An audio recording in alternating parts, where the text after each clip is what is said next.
ਸਤਨਾਮ ਸ੍ਰੀ ਵਾਹਿਗੁਰੂ ਸਾਹਿਬ ਜੀ। ਸਾਧ ਸੰਗਤ ਜੀ, ਗੁਰੂ ਨਾਨਕ ਦੇਵ ਜੀ ਦੀ ਜੀਵਨੀ ਸੂਰਜ ਪ੍ਰਕਾਸ਼ ਵਿੱਚੋਂ ਕੁਝ ਅੰਸ਼ ਆਪ ਜੀ ਦੇ ਸਨਮੁਖ ਹਨ। ਮਹਿਤਾ ਕਾਲੂ ਜੀ ਸੋਚਣ ਲੱਗੇ ਕਿ ਨਾਨਕ ਵਿਹਲਾ ਨਾ ਰਹੇ, ਇਹ ਲਟੂਰ ਹੋ ਜਾਵੇਗਾ। ਚਲੋ ਜੰਗਲ ਤੇ ਇਕਾਂਤ ਵਿੱਚ ਇਹ ਪ੍ਰਸੰਨ ਰਹਿੰਦਾ ਹੈ। ਪਸ਼ੂ ਗਊਆਂ ਮਈਆਂ ਚਾਰਨ ਲਈ ਭੇਜ ਦਿੰਦੇ ਹਾਂ। ਬੁਲਾ ਕੇ ਨਾਨਕ ਨੂੰ ਆਖਿਆ, ਪੁੱਤਰ ਬਾਹਰ ਪਸ਼ੂ ਚਾਰਨ ਵਾਸਤੇ ਲੈ ਜਾਇਆ ਕਰ, ਤੇਰਾ ਦਿਲ ਪਰਚਿਆ ਰਹੇਗਾ, ਨਾਲੇ ਇਹ ਰੱਜ ਆਇਆ ਕਰਨਗੇ। ਪਿਤਾ ਵੈਨ ਸੁਨ ਕਰ ਜਗ ਸੁਆਮੀ, ਸੁਰ ਵੀ ਖੋਲ ਪਏ ਅਨਗਾਮੀ। ਜਹਾਂ ਖੇਤ ਸੁੰਦਰ ਹਰਿਆਲੀ, ਬਾਰ ਬਾਰ ਬਰੀ ਬਰਿਆਈ। ਪਸ਼ੂ ਹਰਿਆਵਲ ਵਿੱਚ ਚਰਦੇ ਚਰਦੇ ਜੱਟ ਦੇ ਖੇਤ ਵਿੱਚ ਜਾ ਪਏ। ਨਾਨਕ ਜੀ ਆਪਣੇ ਸਿਮਰਨ ਵਿੱਚ ਜੁਟੇ ਰਹੇ। ਜੱਟ ਆ ਗਿਆ ਤੇ ਕਹਿਣ ਲੱਗਾ, ਮੈਂ ਕਿੰਨੇ ਦਿਨਾਂ ਦੀ ਮਿਹਨਤ ਨਾਲ ਰੋਜ਼ ਮਿਹਨਤ ਕਰ ਕਰਕੇ ਇਸ ਖੇਤ ਨੂੰ ਹਰਿਆ ਭਰਿਆ ਕੀਤਾ ਸੀ, ਤੇ ਤੇਰੇ ਪਸ਼ੂਆਂ ਨੇ ਆ ਕੇ ਉਜਾੜ ਦਿੱਤਾ ਹੈ, ਤੇ ਤੂੰ ਸਿਮਰਨ ਵਿੱਚ ਲੀਨ ਹੈ। ਤੈਨੂੰ ਇਹ ਨਹੀਂ ਪਤਾ ਕਿ ਮੇਰੇ ਪਸ਼ੂ ਕਿੱਥੇ ਜਾ ਬੜੇ ਹਨ, ਕਿਸ ਦਾ ਖੇਤ ਉਜਾੜ ਰਹੇ ਹਨ। ਗੁਰੂ ਨਾਨਕ ਦੇਵ ਜੀ ਨੇ ਪਿਆਰ ਨਾਲ ਜੱਟ ਨੂੰ ਆਖਿਆ, ਤੇਰੀ ਜੋ ਪ੍ਰਲਭ ਹੈ ਉਹ ਤੈਨੂੰ ਮਿਲ ਜਾਵੇਗੀ। ਪ੍ਰਭੂ ਇਸੇ ਵਿੱਚ ਬਰਕਤ ਪਾਵੇਗਾ। ਜੋ ਵਿਗੜਨਾ ਸੀ ਵਿਗੜ ਗਿਆ। ਲੜਾਈ ਕੀਤਿਆਂ ਇਸਨੇ ਸੋਰਨਾ ਹੀ ਨਹੀਂ। ਆਖਰ ਜੱਟ ਨੇ ਇੱਕ ਨਾ ਮੰਨੀ। ਰਾਏ ਭੁਲਾਰ ਕੋਲ ਪਹੁੰਚ ਗਿਆ। ਰਾਏ ਨੇ ਆਖਿਆ, ਤੂੰ ਕਾਲੂ ਨੂੰ ਬੁਲਾ ਕੇ ਲਿਆ, ਆ ਕੇ ਤੇਰਾ ਉਜਾੜਾ ਭਰ ਦੇਵੇਗਾ। ਗਿਆ ਜੱਟ ਮਹਿਤਾ ਕਾਲੂ ਨੂੰ ਜਾ ਬੁਲਾ ਲਿਆਇਆ। ਚੱਲ ਦੇਖ ਆਪਣੇ ਪੁੱਤ ਦੀ ਕਰਤੂਤ। ਜਦੋਂ ਕਾਲੂ ਜੀ ਨੇ ਰਾਏ ਭੁਲਾਰ ਕੋਲ ਪੁੱਜੇ ਤਾਂ ਰਾਏ ਨੇ ਕਿਹਾ, ਦੇਖ ਮਹਿਤਾ ਕਾਲੂ, ਇਹ ਗੱਲ ਠੀਕ ਨਹੀਂ। ਤੂੰ ਮਸਤਾਨੇ ਪੁੱਤ ਨੂੰ ਪਸ਼ੂ ਚਾਰਨੇ ਭੇਜ ਦਿੱਤਾ ਹੈ। ਜੱਟ ਦਾ ਸਾਰਾ ਖੇਤ ਉਜਾੜ ਕੇ ਰੱਖ ਦਿੱਤਾ ਹੈ। ਜੱਟ ਤਾਂ ਬੜਾ ਗਰੀਬ ਹੈ। ਜੱਟ ਦਾ ਉਜਾੜਾ ਭਰ ਦੇ ਤੇ ਆਪਣੇ ਪਸ਼ੂ ਲੈ ਜਾ। ਇਹ ਗੱਲ ਸੁਣ ਕੇ ਗੁਰੂ ਨਾਨਕ ਪਾਤਸ਼ਾਹ ਜੀ ਬੋਲ ਪਏ, ਜੱਟ ਤੇਰੇ ਖੇਤ ਦਾ ਕਿਹੜਾ ਉਜਾੜਾ ਹੋਇਆ ਹੈ? ਤੂੰ ਚੱਲ ਕੇ ਦੇਖ ਤਾਂ ਸਹੀ, ਤੇਰਾ ਕਿਹੜਾ ਨੁਕਸਾਨ ਹੋਇਆ ਹੈ। ਜੇ ਨੁਕਸਾਨ ਹੋਇਆ ਵੀ ਹੈ ਤਾਂ ਗੁਰੂ ਪਾਤਸ਼ਾਹ ਸੱਚੇ ਪਾਤਸ਼ਾਹ ਅਕਾਲ ਪੁਰਖ ਆਪੇ ਹੀ ਪੂਰਾ ਕਰ ਦੇਣਗੇ। ਇਹ ਸੁਣ ਕੇ ਜੱਟ ਸੜ ਵੱਲ ਕੇ ਬੋਲਿਆ, ਮੇਰੀ ਖੇਤੀ ਸਾਰੀ ਉੱਜੜ ਗਈ ਹੈ ਤੇ ਇਹ ਕਹਿੰਦਾ ਹੈ ਪੱਤਾ ਹੀ ਨਹੀਂ ਹਿੱਲਿਆ। ਤੁਸੀਂ ਆਪਣਾ ਆਦਮੀ ਭੇਜੋ ਜਿਹੜਾ ਜਾ ਕੇ ਵੇਖ ਲਵੇ ਮੈਂ ਝੂਠਾ ਹਾਂ ਕਿ ਸੱਚ ਬੋਲ ਰਿਹਾ ਹਾਂ। ਦੋਹਾਂ ਦੀ ਗੱਲ ਸੁਣ ਕੇ ਰਾਏ ਨੂੰ ਸੰਸਾ ਹੋ ਗਈ। ਉਸਨੇ ਆਪਣਾ ਬੰਦਾ ਘੱਲਿਆ। ਉਹ ਆ ਕੇ ਦੱਸਿਆ ਕਿ ਮੈਂ ਦੇਖ ਕੇ ਆਇਆ ਹਾਂ, ਉੱਥੇ ਨਾ ਕੋਈ ਪਸ਼ੂ ਦਾ ਖੁਰ ਲੱਗਾ ਹੋਇਆ ਹੈ ਤੇ ਨਾ ਹੀ ਖੇਤ ਵਿੱਚੋਂ ਕੋਈ ਬੂਟਾ ਟੁੱਟਿਆ ਹੋਇਆ ਹੈ। ਇਸ ਤਰ੍ਹਾਂ ਸਤਿਗੁਰ ਜੀ ਆਪਣੇ ਬਾਲ ਲੀਲਾ ਦੇ ਕੌਤਕ ਵਰਤਾਉਂਦੇ ਹੋਏ ਭੁੱਲੀ ਭਟਕੀ ਦੁਨੀਆ ਨੂੰ ਸਿੱਧੇ ਮਾਰਗ ਦਿਖਾਉਂਦੇ ਰਹੇ। ਇੱਕ ਦਿਨ ਮੱਝਾਂ ਚਾਰਨ ਜਦ ਨਾਨਕ ਜੀ ਗਏ ਤਾਂ ਮੱਝਾਂ ਚੁਗਦੀਆਂ ਰਹੀਆਂ। ਆਪ ਇੱਕ ਬਣ ਦੇ ਹੇਠਾਂ ਆਸਣ ਵਿਛਾ ਕੇ ਲੰਮੇ ਪੈ ਗਏ। ਦੁਪਹਿਰ ਹੋ ਗਈ। ਹੋਰ ਸਾਰੇ ਦਰਖਤਾਂ ਦੇ ਪਰਛਾਵੇਂ ਢਲ ਗਏ, ਪਰ ਬਣ ਦਾ ਪਰਛਾਵਾਂ ਉੱਥੇ ਇੱਕੋ ਥਾਂ ਖਲੋਤਾ ਰਿਹਾ। ਗੁਰੂ ਨਾਨਕ ਪਾਤਸ਼ਾਹ ਜੀ ਦੇ ਮੂੰਹ ਤੇ ਜਰਾ ਕੁ ਸੂਰਜ ਦੀਆਂ ਕਿਰਨਾਂ ਪੈ ਰਹੀਆਂ ਸਨ। ਉੱਥੇ ਇੱਕ ਫਨੀਅਰ ਸਰਪ ਨੇ ਆਪਣੀ ਛਜਲੀ ਤਾਣ ਕੇ ਛਾਂ ਕਰ ਦਿੱਤੀ ਤੇ ਗੁਰੂ ਜੀ ਦੇ ਮੂੰਹ ਨੂੰ ਢੱਕ ਦਿੱਤਾ ਕਿ ਉਹਨਾਂ ਦੇ ਮੂੰਹ ਤੇ ਸੂਰਜ ਦੀਆਂ ਕਿਰਨਾਂ ਦੀ ਤਪਸ਼ ਨਾ ਪਵੇ। ਰਾਏ ਭੁਲਾਰ ਘੋੜੇ ਤੇ ਚੜਿਆ ਆ ਰਿਹਾ ਸੀ। ਨਾਲ ਇੱਕ ਨੌਕਰ ਸੀ। ਉਸਨੇ ਦੂਰੋਂ ਦੇਖਿਆ ਕਿ ਸਰਪ ਨੇ ਗੁਰੂ ਨਾਨਕ ਦੇਵ ਜੀ ਦੇ ਮੂੰਹ ਤੇ ਉੱਪਰ ਛਾਂ ਕੀਤੀ ਹੋਈ ਹੈ ਤਾਂ ਉਸਨੇ ਨਮਸਕਾਰ ਕੀਤੀ ਦੋਨੋਂ ਹੱਥ ਜੋੜ ਕੇ ਤੇ ਮੱਥਾ ਟੇਕਿਆ। ਗੁਰੂ ਨਾਨਕ ਦੇਵ ਜੀ ਨੂੰ ਪਛਾਣ ਗਿਆ ਕਿ ਇਹ ਦੇਵੀ ਸ਼ਕਤੀ ਹੈ। ਜਦੋਂ ਇਹ ਕੌਤਕ ਦੇਖ ਕੇ ਰਾਏ ਭੁਲਾਰ ਘਰ ਪਹੁੰਚਿਆ ਤਾਂ ਮਹਿਤਾ ਕਾਲੂ ਜੀ ਨੂੰ ਬੁਲਾ ਕੇ ਇਸ ਤਰ੍ਹਾਂ ਕਹਿਣ ਲੱਗਾ, ਮਹਿਤਾ ਕਾਲੂ ਜੀ, ਤੇਰੇ ਘਰ ਕੋਈ ਰੱਬੀ ਅਵਤਾਰ ਆਇਆ ਹੋਇਆ ਹੈ ਤੇ ਇਸ ਨੂੰ ਕਦੀ ਵੀ ਕੌੜਾ ਨਾ ਬੋਲਣਾ, ਇਸ ਦੇ ਮਨ ਨੂੰ ਕਦੀ ਠੇਸ ਨਾ ਦੇਣਾ। ਇਹ ਕਿਸੇ ਕਾਰਜ ਲਈ ਤੇਰੇ ਘਰ ਜਨਮ ਲੈ ਕੇ ਆਇਆ ਹੈ। ਇਹ ਸਿਫਤ ਤੇ ਵਡਿਆਈ ਰਾਏ ਭੁਲਾਰ ਤੋਂ ਸੁਣ ਕੇ ਅੱਗੋਂ ਮਹਿਤਾ ਕਾਲੂ ਜੀ ਉੱਤਰ ਦਿੰਦੇ ਹਨ ਕਿ ਮੈਂ ਤੇ ਕੁਝ ਨਹੀਂ ਦੇਖਿਆ, ਤੁਸੀਂ ਉਸ ਦੀ ਏਡੀ ਵਡਿਆਈ ਕਰ ਰਹੇ ਹੋ।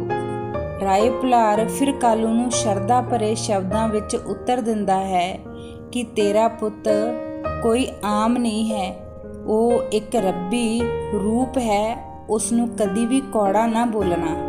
ਫਿਰ ਇੱਕ ਦਿਨ ਮਹਿਤਾ ਕਾਲੂ ਜੀ ਨੇ ਤੇ ਤ੍ਰਿਪਤਾ ਦੇਵੀ ਜੀ ਨੇ ਵਿਚਾਰ ਕੀਤੀ, ਨਾਨਕ ਹੁਣ ਤਕੜਾ ਹੋ ਗਿਆ ਹੈ, ਬਿਰਾਦਰੀ ਇਕੱਠੀ ਕਰ ਖੁਸ਼ੀ ਮਨਾ ਲਈਏ, ਨਾਨਕ ਨੂੰ ਜਨੇਊ ਪਹਿਨਾ ਦਈਏ। ਸਲਾਹ ਪੱਕੀ ਹੋ ਗਈ। ਘਰ ਵਿੱਚ ਫਿਰ ਆਪਣੇ ਕੁਲ ਤੇ ਪੁਰੋਹਿਤ ਹਰਦਿਆਲ ਨਾਲ ਵਿਚਾਰ ਵਟਾਂਦਰਾ ਕੀਤਾ। ਪੰਡਤ ਜੀ ਨੇ ਪੱਤਰੀ ਕੱਢ ਕੇ ਲਗਨ ਮੁਹੂਰਤ ਦੇਖਿਆ ਤੇ ਦਿਨ ਨਿਯਤ ਕਰ ਦਿੱਤਾ। ਦਿਨ ਤੇ ਤਰੀਕ ਮੁਕਰਰ ਹੋ ਜਾਣ ਤੇ ਮਹਿਤਾ ਜੀ ਨੇ ਸਾਰੇ ਭਾਈਚਾਰੇ ਵਿੱਚ ਲਾਗੀ ਭੇਜ ਕੇ ਖਬਰ ਕਰ ਦਿੱਤੀ।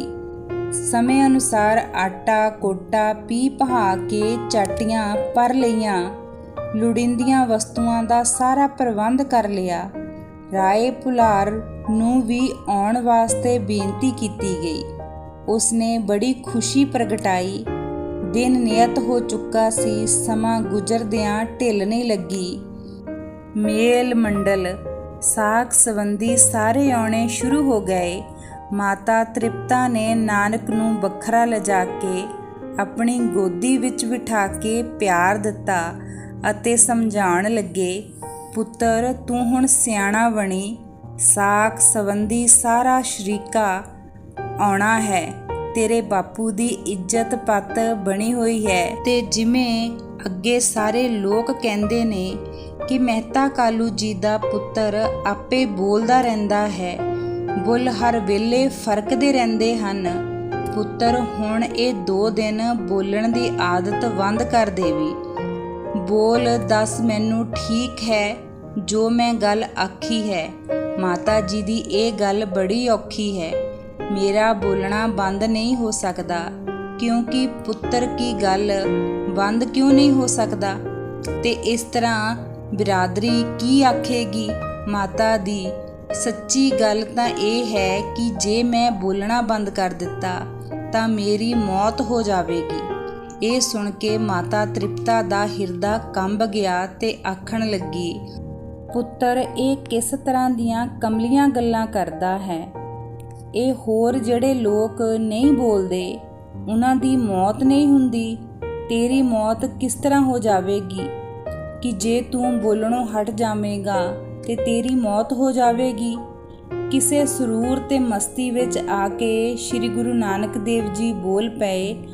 ਆਪਣੀ ਆਵਾਜ਼ ਨੂੰ ਲਚਕ ਵਿੱਚ ਲਿਆਂਦਾ ਤੇ ਸੁਰੀਲੇ ਗਲੇ ਵਿੱਚੋਂ ਬੋਲ ਨਿਕਲਿਆ, ਆਸਾ ਮਹੱਲਾ ਪਹਿਲਾ। ਆਖਾਂ ਜੀਵਾਂ ਵਿਸਰੈ ਮਰ ਜਾਊ, ਆਖਣ ਔਖਾ ਸਾਚਾ ਨਾਉ। ਮਾਂ ਜੀ ਮੈਂ ਆਖਦਾ ਹਾਂ ਤੇ ਜਿਉਂਦਾ ਹਾਂ, ਜੇ ਨਾ ਆਖਾਂ ਤਾਂ ਮੌਤ ਹੋ ਜਾਵੇਗੀ। ਜਿਹੜਾ ਤੁਸੀਂ ਹੋਰ ਲੋਕਾਂ ਦਾ ਕਿਹਾ ਹੈ ਉਹ ਠੀਕ ਹੈ, ਮੌਤ ਜਿਉਂਦਿਆਂ ਹੀ ਹੁੰਦੀ ਹੈ, ਮੁਰਦਿਆਂ ਦੀ ਕੀ ਮੌਤ ਹੋਣੀ ਹੈ। ਪੁੱਤ ਮੈਂ ਸਦਕੇ ਜਾਵਾਂ ਲਾਲ, ਤੂੰ ਕਿਸ ਤਰ੍ਹਾਂ ਦੀਆਂ ਗੱਲਾਂ ਕਰਦਾ ਹੈ। ਮੈਂ ਤਾਂ ਇਹ ਤੁਰਦੇ ਫਿਰਦੇ ਖਾਂਦੇ ਪੀਂਦੇ ਕਮਾਉਂਦੇ ਰੰਗ ਰਲੀਆਂ ਮਾਣਦੇ ਮੁਰਦੇ ਕਿਸ ਤਰ੍ਹਾਂ ਹੋਏ, ਤੇਰੀਆਂ ਬੁਝਾਰਤਾਂ ਦੀਆਂ ਕੁਝ ਸਮਝ ਨਹੀਂ ਆਉਂਦੀਆਂ। ਮਾਤਾ ਜੀ ਇਹ ਜਿਉਂਦੇ ਮੁਰਦੇ ਹਨ। ਜਿਉਂਦੇ ਮੁਰਦੇ 2 ਤਰ੍ਹਾਂ ਦੇ ਹੁੰਦੇ ਹਨ।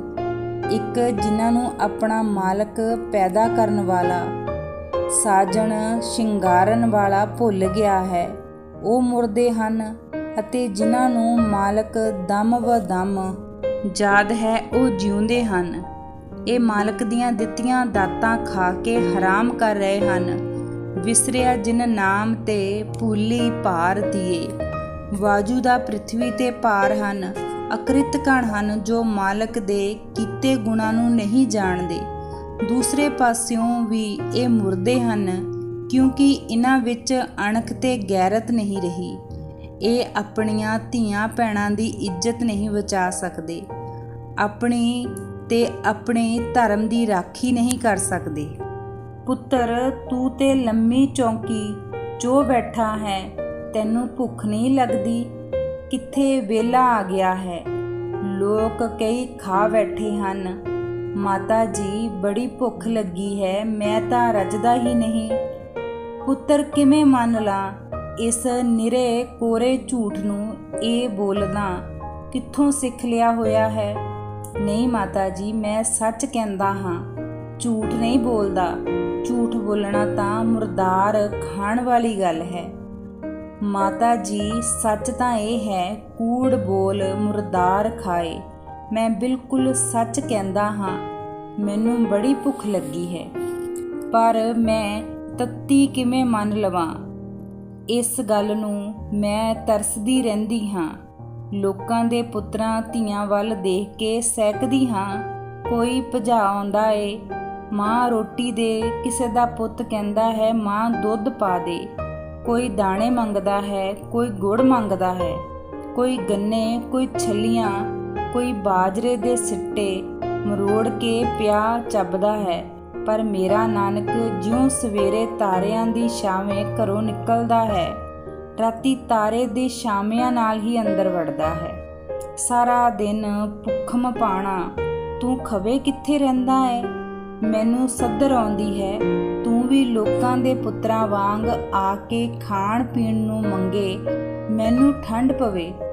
ਮਾਂ ਦੀ ਭੁੱਖ ਤੇ ਬੜੀ ਲੱਗੀ ਹੈ ਜੇ ਮੈਨੂੰ, ਪਰ ਜੋ ਮੈਂ ਖਾਣਾ ਚਾਹੁੰਦਾ ਹਾਂ ਉਹ ਪਦਾਰਥ ਤੁਹਾਡੇ ਕੋਲ ਨਹੀਂ ਹੈ। ਐਵੇਂ ਬੇਲੀਆਂ ਗੱਲਾਂ ਨਾ ਕਰ, ਤੂੰ ਮੰਗ ਜੋ ਤੈਨੂੰ ਚਾਹੀਦਾ ਹੈ। ਸਾਡਾ ਪਟਵਾਰੀਆਂ ਦਾ ਘਰ ਹੈ, ਲੋਕਾਂ ਦੇ ਘਰ ਚੀਜ਼ ਵਸਤੂ ਪਿੱਛੋਂ ਜਾਂਦੀ ਹੈ, ਪਹਿਲਾਂ ਸਾਡੇ ਘਰ ਆਉਂਦੀ ਹੈ। ਆਖ ਜਿਹੜੀ ਚੀਜ਼ ਤੈਨੂੰ ਚਾਹੀਦੀ ਹੈ ਮੰਗ। ਇਹ ਸੁਣ ਕੇ ਸਤਿਗੁਰੂ ਜੀ ਮੁਸਕਰਾਏ ਤੇ ਕਹਿਣ ਲੱਗੇ, ਮਾਤਾ ਜੀ ਲਓ ਸੁਣੋ, ਜਿਸ ਪਦਾਰਥ ਦੀ ਮੈਨੂੰ ਭੁੱਖ ਲੱਗਦੀ ਹੈ। ਸਾਚੈ ਨਾਮ ਕੀ ਲਾਗੇ ਭੂਖ, ਉਤ ਭੂਖੈ ਖਾਏ ਚਲੀਏ ਦੁਖ। ਸੋ ਕਿਉਂ ਵਿਸਰੈ ਮੇਰੀ ਮਾਏ, ਸਾਚਾ ਸਾਹਿਬ ਸਾਚੀ ਨਾਈ ਰਹਾਓ। ਪੁੱਤਰ, ਕੋਈ ਦੁਨੀਆਦਾਰੀ ਵਾਲੀ ਗੱਲ ਕਰ ਆ, ਤੇਰੀਆਂ ਸਭ ਗੱਲਾਂ ਜਹਾਨੋਂ ਵੱਖਰੀਆਂ ਹਨ। ਰਮਜਾ ਮਾਰਦਾ ਰਹਿੰਦਾ ਹੈ। ਅੱਛਾ ਪੁੱਤਰ, ਦੇਖ ਤੂੰ ਮੇਰੀ ਗੱਲ ਵੱਲ ਧਿਆਨ ਤੇ ਲੰਮੀਆਂ ਕਹਾਣੀਆਂ ਨਾ ਪਾ। ਸਮਾਂ ਥੋੜਾ ਹੈ, ਤੂੰ ਲੰਮੇ ਗਿਆਨ ਘੋਟਣ ਲੱਗ ਜਾਂਦਾ ਹੈ। ਹੁਣ 2 ਦਿਹਾੜੇ ਇਹਨਾਂ ਗੱਲਾਂ ਤੋਂ ਸੰਕੋਚ ਕਰ ਲੈ, ਬਿਰਾਦਰੀ 'ਚ ਪੱਤ ਰਹਿ ਜਾਵੇ। ਸ਼ਰੀਕਾਂ ਕੋਲੋਂ ਮੈਨੂੰ ਛਿਬੀਆਂ ਨਾ ਲੈਣੀਆਂ ਪੈਣ। ਅੱਛਾ ਬੀਬੀ, ਪੁੱਤ ਮੈਂ ਹੁਣ ਚਲਦੀ ਹਾਂ, ਉੱਧਰ ਮਾਸੀ ਤੇਰੀ ਬਾਜਾ ਮਾਰਦੀ ਹੈ। ਇਹ ਕਹਿ ਕੇ ਉੱਠ ਕੇ ਚਲੀ ਗਈ। ਨਿਯਤ ਕੀਤਾ ਹੋਇਆ ਦਿਨ ਚੜ੍ਹਿਆ। ਮੇਲ ਮੰਡਲ ਘਰ ਵਿੱਚ ਭਰਪੂਰ ਹੋ ਚੁੱਕਾ ਸੀ। ਤ੍ਰਿਪਤਾ ਆਪਣਾ ਕੰਮ ਆਪਣੀ ਭੈਣ ਲੱਖੋ ਦੇ ਸਪੁਰਦ ਕਰਕੇ ਆਪ ਆਏ ਪ੍ਰਾਹੁਣਿਆਂ ਦੀ ਦੇਖਭਾਲ ਕਰਨ ਵਿੱਚ ਲੱਗ ਗਈ। ਮਹਿਤਾ ਕਾਲੂ ਜੀ ਪ੍ਰੋਹਤ ਹਰਦਿਆਲ ਨਾਲ ਉਸ ਥਾਂ ਤੇ ਸਮੱਗਰੀ ਇਕੱਠੀ ਕਰ ਰਹੇ ਸਨ ਜਿੱਥੇ ਬਰਾਦਰੀ ਦਾ ਇਕੱਠ ਹੋਣਾ ਹੈ ਅਤੇ ਨਾਨਕ ਨੂੰ ਜਨੇਊ ਪਾਉਣ ਦੀ ਰਸਮ ਕਰਨੀ ਹੈ। ਇੱਧਰ ਨਾਨਕ ਜੀ ਅੱਜ ਮਾਤਾ ਜੀ ਦੀ ਦਿੱਤੀ ਸਿੱਖਿਆ ਅਨੁਸਾਰ ਬਾਹਰ ਨਹੀਂ ਗਏ, ਵਿਹੜੇ ਵਿੱਚ ਹੀ ਟਹਿਲਦੇ ਫਿਰਦੇ ਭਜਨ ਕਰ ਰਹੇ ਹਨ। ਮਾਤਾ ਤ੍ਰਿਪਤਾ ਦੇਵੀ ਜੀ ਭੈਣ ਲੱਖੋ ਚੌਂਕੇ ਦਾ ਸਾਰਾ ਕੰਮ ਸੰਭਾਲਦੀ ਅੰਦਰ ਬਾਹਰ ਭੱਜੀ ਫਿਰਦੀ ਹੈ। ਸਭ ਦੇ ਹਿਰਦੇ ਵਿੱਚ ਬੜਾ ਹੀ ਚਾਅ ਹੈ ਤੇ ਉਤਸ਼ਾਹ, ਖੁਸ਼ੀਆਂ ਭਰਪੂਰ ਖੇੜਾ ਨੱਚ ਰਿਹਾ ਹੈ। ਸਾਡੇ ਦੇਸ਼ ਦਾ ਰਿਵਾਜ ਹੈ, ਮੰਗਤਿਆਂ ਨੂੰ ਪਤਾ ਲੱਗ ਜਾਵੇ ਸਹੀ ਕਿ ਫਲਾਣੇ ਦੇ ਘਰ ਕੋਈ ਵਿਆਹ ਸ਼ਾਦੀ ਜਾਂ ਖੁਸ਼ੀ ਦਾ ਸਮਾਗਮ ਹੈ, ਫਿਰ ਉਹਨਾਂ ਵੇਲਾ ਕੁਵੇਲਾ ਹਾਣ ਲਾਭ ਨਹੀਂ ਵੇਖਣਾ, ਦੂਰੋਂ ਹੀ ਅਸੀਸਾਂ ਦਿੰਦਿਆਂ ਤੁਰਦੇ ਆਉਣਾ ਹੈ। ਠੀਕ ਇਸੇ ਤਰ੍ਹਾਂ ਦਿਨ ਚੜ੍ਹਨ ਨਾਲ ਹੀ ਮਹਿਤਾ ਕਾਲੂ ਜੀ ਦੇ ਦੁਆਰੇ ਤੇ ਆ ਸੱਦ ਲਾਈ, ਤੇਰਾ ਪੁੱਤ ਜਿਉਂਦਾ ਰਹੇ, ਵੱਡੀ ਉਮਰ ਵਾਲਾ ਹੋਵੇ, ਸਾਈਂ ਦੀਆਂ ਰੱਖਾਂ ਬਣੀਆਂ ਰਹਿਣ ਤੇ ਕੋਈ ਮੰਗਤੇ ਨੂੰ ਟੱਬਰ ਦੀਆਂ ਰੋਟੀਆਂ ਜੋਗਾ ਆਟਾ ਕੋਟਾ।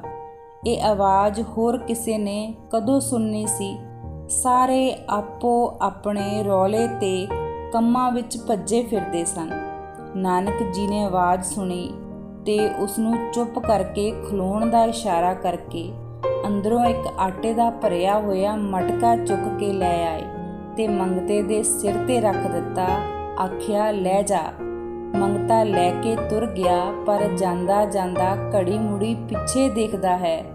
ਖਤਰਾ ਭਾਂਸਦਾ ਹੈ, ਪਈ ਮੁੰਡੇ ਨੇ ਮਟਕਾ ਚੁਕਾ ਦਿੱਤਾ ਹੈ, ਕੋਈ ਸਿਆਣਾ ਨਾ ਮਗਰੋਂ ਆ ਜਾਵੇ, ਨਾਲੇ ਤਫਾ ਤਰੋੜ ਕਰ ਤੇ ਨਾਲੇ ਮਟਕਾ ਖੋਹ ਲੈ ਜਾਵੇ।